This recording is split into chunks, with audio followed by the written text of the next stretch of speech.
What is up, everybody? Welcome into the Sactown Sports Postseason Recap, Kings Edition.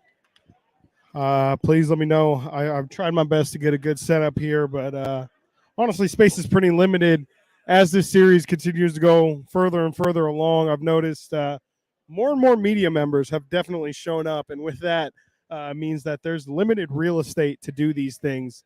The further and further we get, but who knows if we're going to be back in this building again. Sacramento Kings fall to Golden State tonight in Game 5 of the Western Conference playoffs, first round, 123-116. It was a good game for a lot of this, and a lot of ups, a lot of downs. As tends to happen in these playoff series, this game was a unique one, not one like any other. Definitely had its own identity. And, the Kings had shots. They had plenty of opportunities tonight to get the lead and to win this one. Much like kind of the two games in Golden State, there was opportunities to grab this one, and the Kings just never really took advantage of the opportunities presented themselves. Made a good handful of turnovers at the wrong time. Missed a lot of shots from the perimeter. Kevon Looney again, absolute monster on the boards. It was a really tough loss for Sacramento tonight, and you could argue it's one that they had to have. This being Game 5, next game, Game 6, with Golden State having the potential to close this one out in their building. It's not an easy proposition for this young Kings team to go into Chase Center, with their backs against the wall. A lot of pressure on them, and deliver a great performance. But it's what they have to do now. It's a situation they've put themselves in.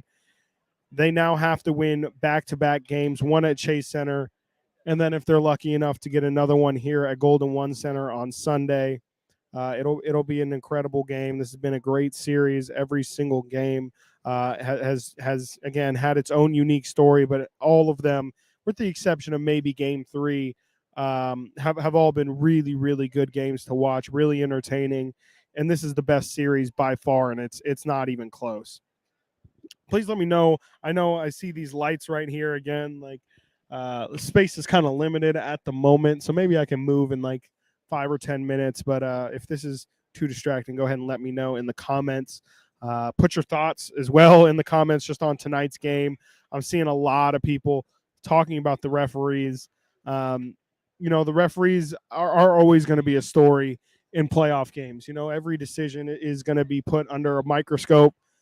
I think that this, the refs weren't good tonight. They definitely, I didn't love the calls they made, but at the same time, I wouldn't say either side really benefited. If anything, I think towards the end of that game in the fourth quarter, the Kings were getting a lot of beneficial whistles. We saw 2 transition take calls given for Sacramento. Don't see a lot of those. Of course, there was also some technical fouls, or one technical foul thrown out tonight. De'Aaron Fox earned himself a tech. That's his second of the series. Almost got himself a second technical foul. Tony Brothers let that one slide as De'Aaron had a reaction to jumping on Draymond Green at the half-court line for a loose ball. Didn't agree with the call, and almost probably should have gotten ejected on that one. But good on Tony Brothers to keep his composure and keep De'Aaron in the game and understand this game is way too important to have it decided by one star being thrown out of the game.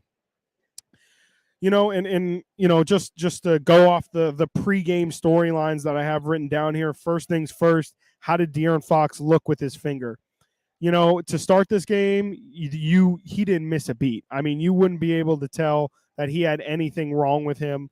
And I'm curious to hear what De'Aaron has to say, because it just felt like the longer and longer the game went on, his shots just stopped falling. And I have a tough time believing that wasn't somewhat related to that finger. He was not playing like he was injured at all. He was still going for loose balls, much like Domantas Sabonis with his busted hand. You were curious if maybe De'Aaron would be a little bit more cautious, maybe not reach in the passing lanes as much, going for steals. But I think he was just as aggressive as he would be even if he didn't have that finger injury. But just to highlight how De'Aaron shot in that second half. And during the first half, just under 50%. He was 6 of 13, 17 points in the first half. Second half, completely different story. Finishes 9 of 25. So he went 3 of 12 from the field in that second half, 0 of 3 from 3, only scored 7 points in the second half. We know that De'Aaron is known for his fourth quarter scoring. In the fourth quarter today, De'Aaron played every single minute of that fourth quarter, all 12 minutes. He was 0 of 6, 0 of 2 from 3, 2 assists, no points in that fourth quarter. We're used to seeing De'Aaron. He got his Clutch Player of the Year award today before the game. You want to see De'Aaron have a little bit more impact, but clearly that finger, I think, and it's kind of what I expected. I expected him to kind of, as the game went along, to start to really feel the effects of that finger. Obviously, once the game's, when the game's first going on, that's when he's just had treatment on it. It's freshly wrapped. You assume he's taken some painkillers before the game. All that stuff is fresh. Then the adrenaline of the game gets going. You're not really feeling it at all. But my concern was once that finger got hit once and the pain started to be activated, how would he deal with it?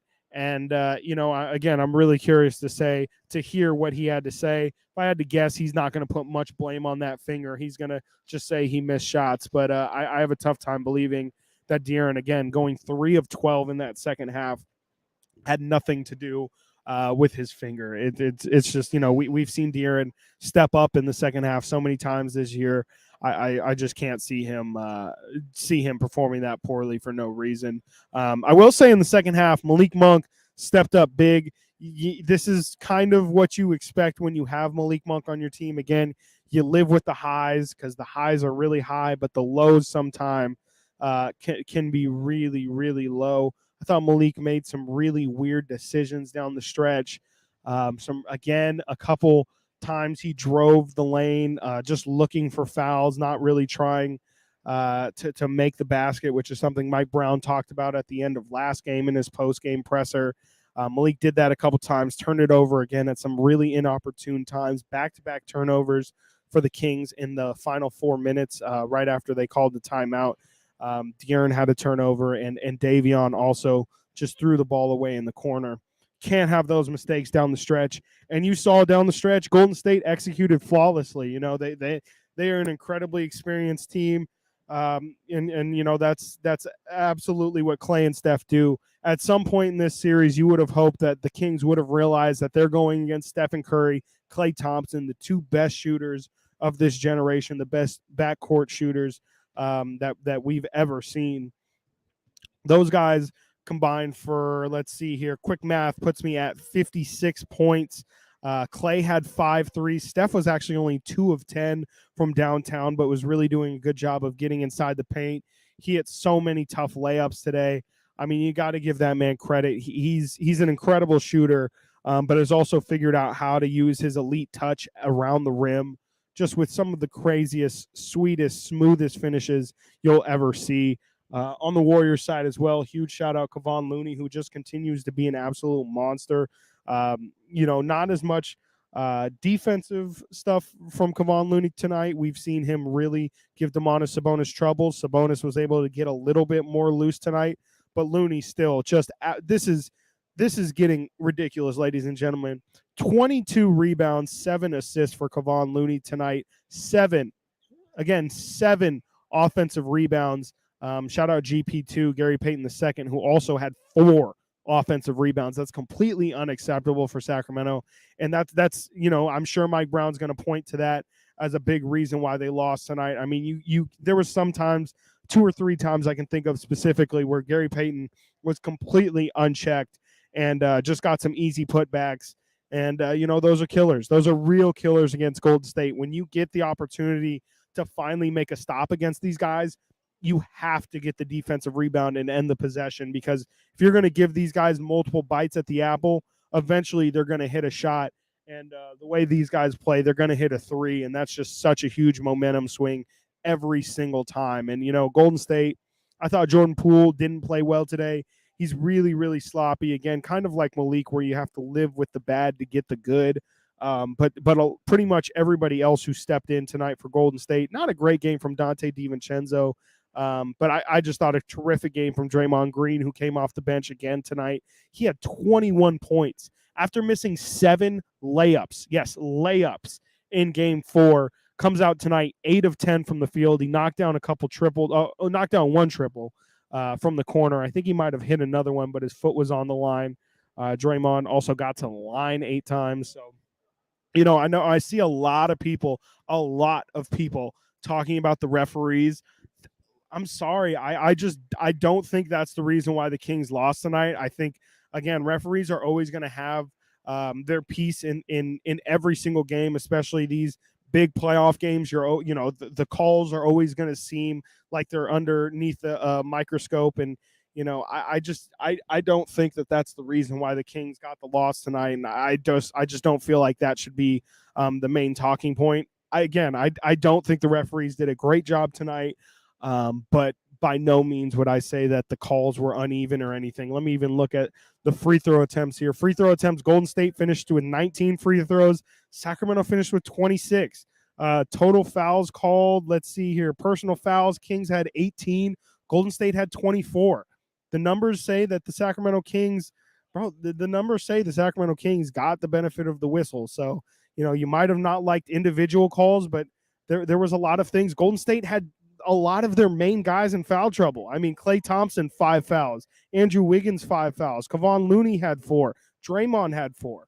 I think that people are just overlooking some of the mistakes that the Kings made tonight because, yes, the referees did play their part in tonight's game, but I just don't see them being the end all be all of tonight. If you want to point to the guys who actually played the game, Kevin Huerter, the Kings have needed him to step up big. Again, another quiet night, 4 of 10 from the field.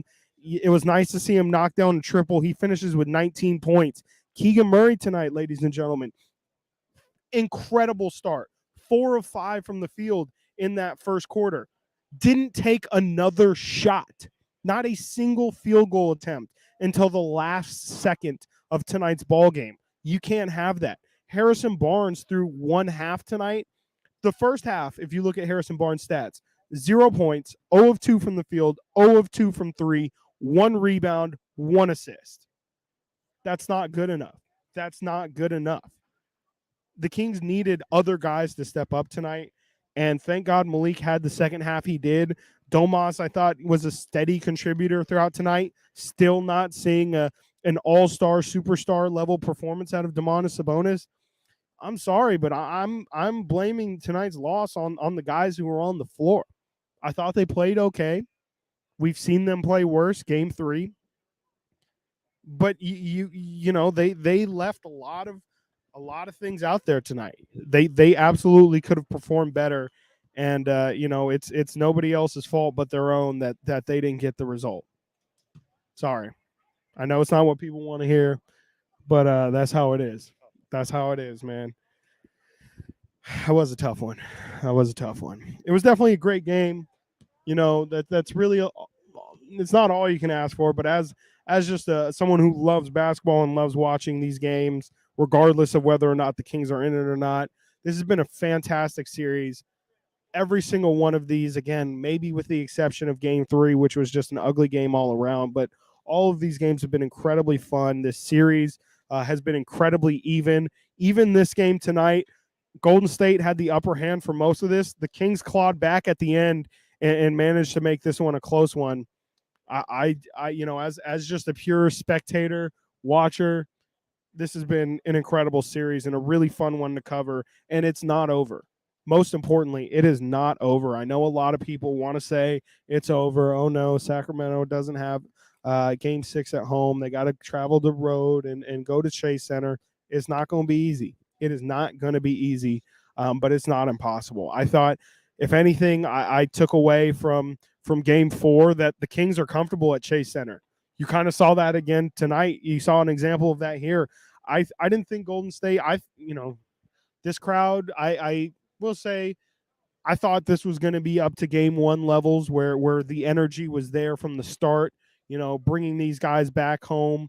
Granted they lost two in a row at Golden State. Maybe if they would have picked one up, the momentum in the crowd would have been a little bit better. But this was definitely more of a game two vibe where the arena was packed. I mean, this is definitely I don't know what their attendance record is. It had to be something close to that. The arena was packed. It was loud, but the energy wasn't special. Again, I'm not saying the crowd sucked at all. It was a great crowd. Again, every seat seemed like it was full. There's definitely more Warrior fans, I think, than I've seen here in the past.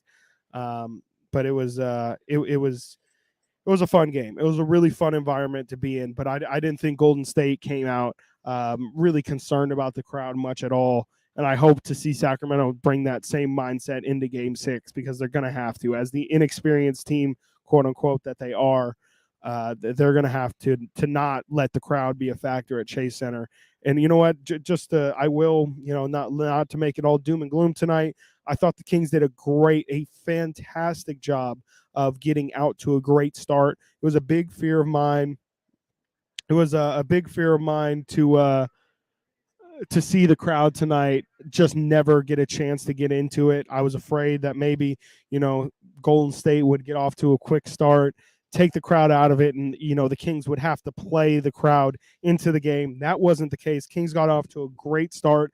De'Aaron Fox hit an early three. That was good to see, just because, obviously all the questions with his finger, had those answered really, really fast. But yeah, I mean, they just they didn't play well enough tonight, and the crowd. I thought the crowd was in it for most of it. Not really too many moments until the very end there, when the crowd was pretty much all but out of it. Golden State had a couple 10-point leads. They had a 9-point lead, their biggest lead of the night, heading into that fourth quarter. That was really probably again the most that the crowd was taken out of it. But for the most part, the Kings gave fans a good, entertaining game that they could stay engaged in for a majority of it. Let me know what you guys think about tonight's game. Any moments stick out? Kind of want to talk a little bit about that scary moment that happened about 5 or 10 feet away from me here when Malik Monk took a scary fall after Gary Payton II. I don't want to use the term undercut because that sounds intentional and dirty. Gary Payton II was kind of falling, stumbling. Him and Malik Monk's legs got caught up together and caused Malik one foot to kind of kick up in the air, and then his left foot landed, right foot came down. Then they both kind of just kicked out from under him, and then he immediately grabbed the back of his knee. Super scary moment. Really, really concerning. I thought it might be a series for Malik. Definitely, just when somebody grabs the back of their knee that fast, you assume the worst. That was definitely the most silent the crowd got. Really scary moment. Shout out Gary Payton, who was incredibly, apologetic isn't the word, but clearly not even remorseful because it wasn't intentional, but felt bad. You could tell he did not feel good about the situation. Apologized to Malik, hung out near Malik as he was on the ground. Really class act by GP2, but also just a really, really scary moment. Not something that kind of would have hurt a lot. And that would have been pretty detrimental to the Kings' chances moving forward if they couldn't have Malik Monk. And you saw why on a night like tonight. Again, Malik had a really terrible first half, didn't have a single point in that first half, and then came out in the second half and dropped. How much did he finish with? Had 21 points in the second half. What did he shoot? He shot 6 of 10. He was 6 of 10 in the second half for 21 points. Got to the line 10 times by the end of the night, where all of those 10 free throw attempts were in the second half. That is incredible. That is just an absolutely incredible performance. I didn't realize it was even that good from Malik. I knew he had a lot of points in the second half, but didn't realize to go to the line 10 times after not going to the line once in the first half. that's big time stuff there from Malik, who knew that the Kings were going to need him in order to have a chance, and he was correct in thinking that, because once he got going, that's when the game was at its closest. But the real problem again was just not enough from not enough guys. Harrison Barnes finishes with 13 points, really quiet 13. Hit one at the end of the game. He was 3 of 6. Again, Keegan Murray finishes with 10 points. He got all of those points, all of his shots in that first quarter. Not enough from Keegan Murray. Domantas Sabonis, 21 points, 10 boards, 4 assists on 9 of 15. Scoring wise, love to see it. Sabonis took that mid-range jump shot that we've been seeing Golden State give him. It was good to see him knock that down, especially in the clutch. Didn't hesitate at all, hit the shot, and it was good to see. Want to respond to this real quick, just because all gas, no breaks. First off, love the name, but I'm not. I am a. It doesn't even matter if I'm a Kings fan. I'm watching a basketball game here, and I can watch the game without any bias. And yeah, he was a class act. Sorry, not everyone we play has to be a bad person. Sometimes, there's good people on both teams. Not everybody has to be the worst human ever. Draymond is just a really special case. Made me lose my train of thought there, man. I'm curious, how are people feeling? How are your feelings moving on? Obviously, Golden State now only needs one more win to lock this thing down, lock this series down, and eliminate the Sacramento Kings. Obviously, your panic meter's got to be moving at least right now. It's just not the ideal situation to be going into your competitor's house, especially when that competitor again is a defending champion in a team that has only lost 8 times all year at home. It's going to be a tall task. But I'm telling you, I expect this Sacramento Kings team to at least show up. I would be very surprised if it's going to be a blowout in Game 6. I really think they got a lot of confidence at how well they performed in Game 4. Felt like they got comfortable in that environment. I'm telling you, as someone who went to all of those games out there, it felt like forever since we had been back in this building. I think that they settled in Golden State, and I don't think that they're going to be, as shook as they clearly were in Game 3. We're going to see hopefully a really, really desperate Kings team on Friday. Mike Brown talked about how Golden State in that Game 3 really came out desperate and felt like they just had their backs against the wall, and you just play a little bit differently. You do the little things a little bit more, and there's just so much more attention to detail you have when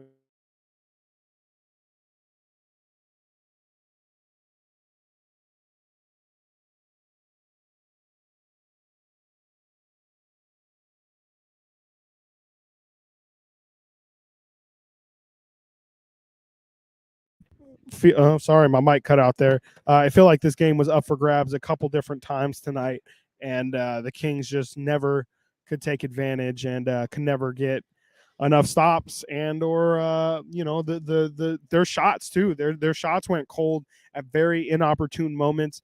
That second quarter tonight really reminded me of the third quarter in Game 4, where for whatever reason the Kings buckets went really quiet. They shot 36% in that second quarter from the field. Here's the thing that absolutely killed me, and I was ready all game to throw this stat out there, because to me it was a sign that tonight might not go well. In that first quarter, the Sacramento Kings shot 8 of 12 from 3. Like I said, they got off to a very hot start, got the crowd into it early. Again, 8 of 12 from 3 in the first quarter. Ladies and gentlemen, in the second quarter, I mentioned 36% from the field, 0 of 9 from 3 in that second quarter. In a quarter where Golden State, again, also left the door open. Golden State in that second quarter shot 44%, 26% from 3. They were 4 of 15. Just a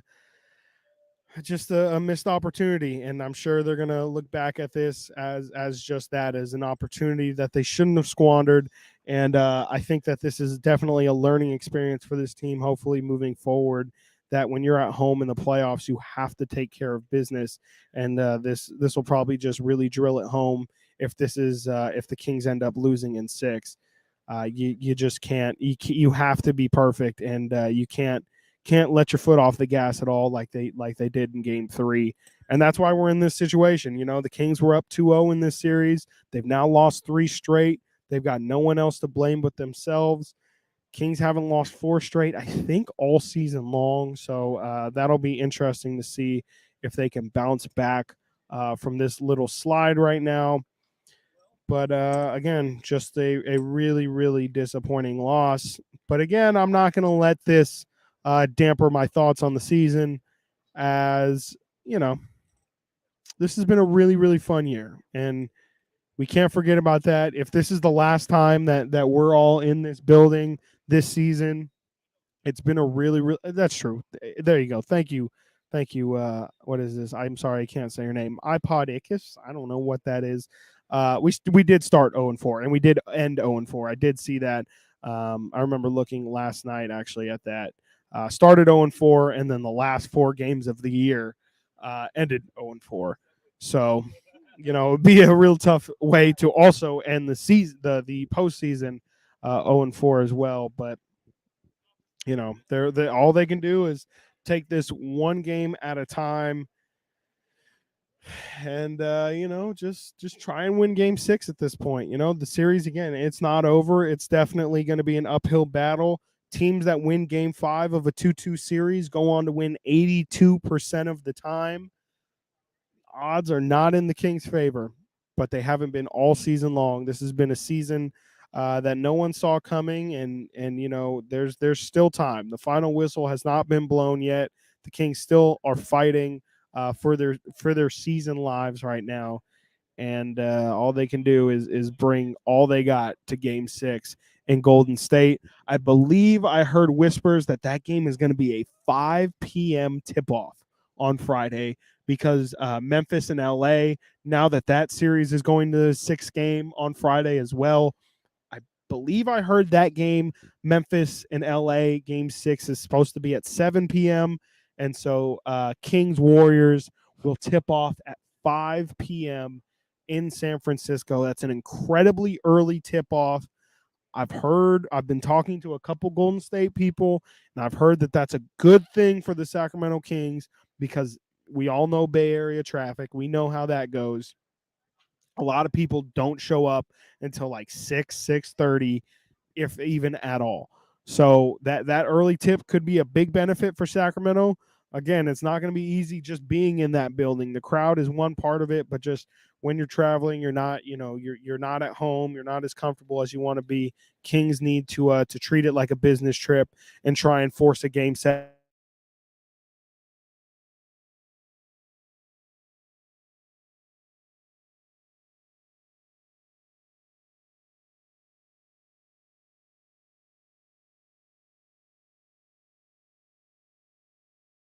Okay.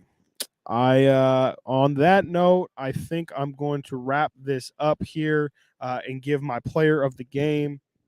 I will give my player of the game tonight. You know what? I'm going to give it to Klay Thompson, who I just feel like made the biggest impact on the game tonight. Yet again, finishes the game as the biggest plus minus.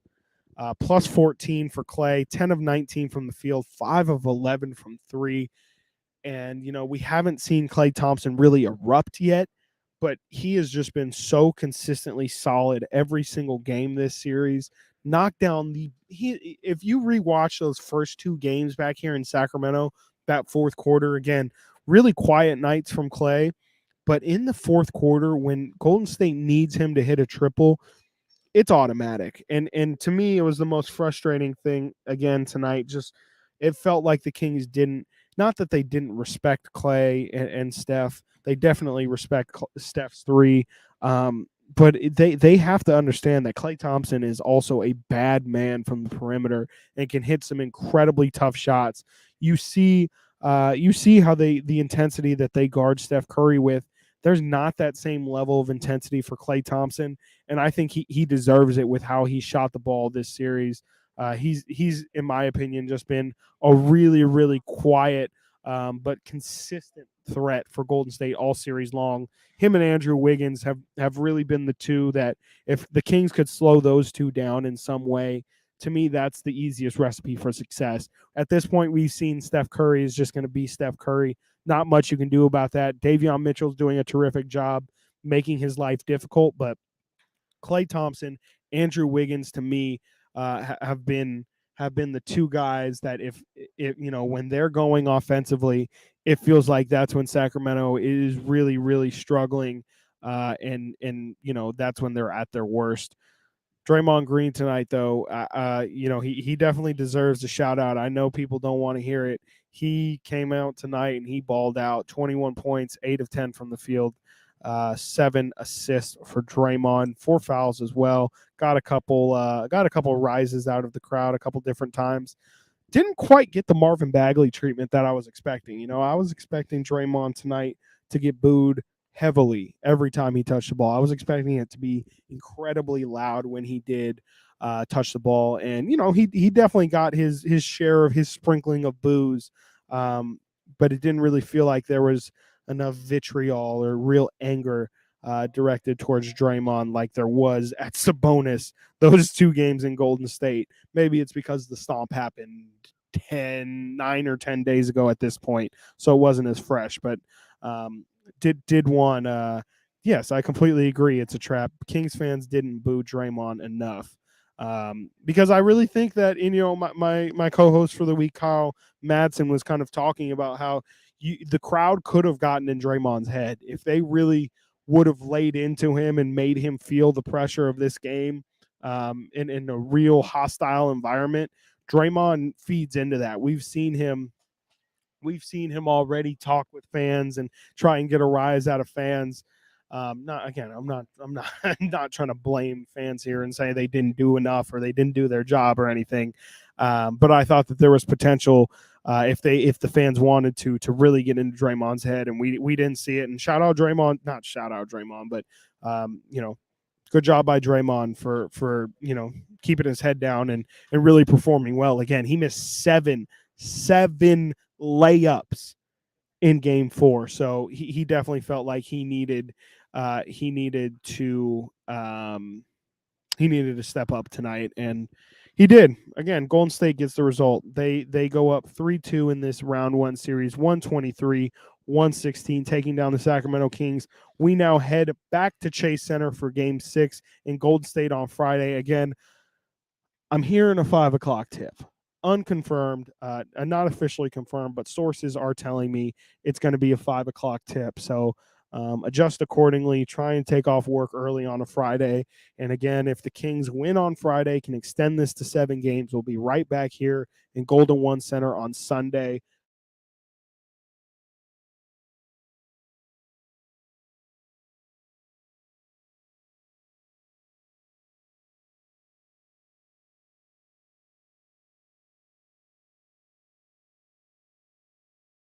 I have to figure out this mic thing at some point. I completely lost my train of thought. I was pretty much wrapping this up, though. Real quick, I should mention 2 series ended tonight. 2 series ended tonight, both in the Eastern Conference. The New York Knicks beat the Cleveland Cavaliers. That series went 4-1. Absolutely incredible. Cannot believe that the Knicks pulled that off. They get a 4-1 series win over the Cleveland Cavaliers, who I thought had a chance of really doing some damage in the Eastern Conference. And also, I mean, wow. The Miami Heat, can't get rid of them. They made it to the NBA Finals in the bubble in 2020. They now take down the 1-seeded Milwaukee Bucks tonight. They win that series 4-1. Obviously, Giannis went down with an injury in game 1. He really, he was hampered when he did play in game 4. Didn't get to watch tonight's game because I was in the arena, obviously, here. But Miami gets the result. I saw Jimmy Butler's shot to send it into overtime. Absolutely insane shot. But crazy for Miami to pull out that series. And interesting. Definitely opens things up for the Boston Celtics now, who are probably the presumed favorites to come out of the East now. I've been saying it all week on the radio show. Feels like whoever wins this series between the Kings and the Warriors is probably destined for a Western Conference Finals appearance as well, if not even further than that, because I think that the level that these two teams are at playing right now, I don't think any other opponent is going to be harder than the one that they're facing right now in this first round, and that's a testament to both teams. Both teams have played really well, have made some really cool adjustments, and have just been playing hard as hell. And you could see it every single night. And it's, again, just been really, really fun to watch this incredible series, the best series of this first round. That's going to be all I got for tonight. I'll be on tomorrow again at 10 a.m. All the way to 2 with my man Whitey Gleason back in the building. Again, Golden State gets the result tonight, 123-116 here from Golden One Center. My name's Chris Watkins. Y'all have a fantastic night. Go Kings.